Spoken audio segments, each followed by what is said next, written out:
cleaned up the Origo 3000 alcohol stove. Came out of a Cat 22 sailboat. Putting it in our red bus. Our little red bus. Redoing it.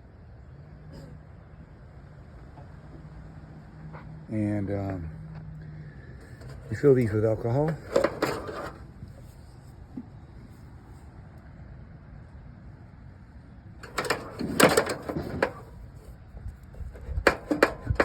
Pretty springy. Like spring suspension.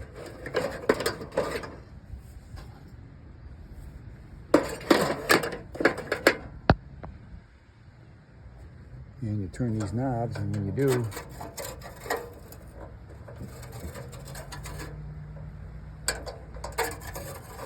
that opens it up for the flame, and that cuts the flame off.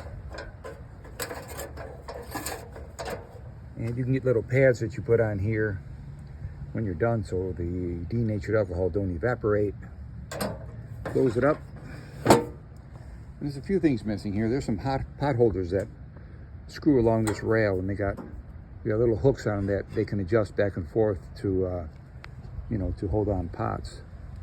And the main thing that's missing from here, and people work them without them, are the flame spreaders. They clip onto here. They're a little plate that go up here. So I'm looking for some flame spreaders, and then that'll be it. So it's all ready to go.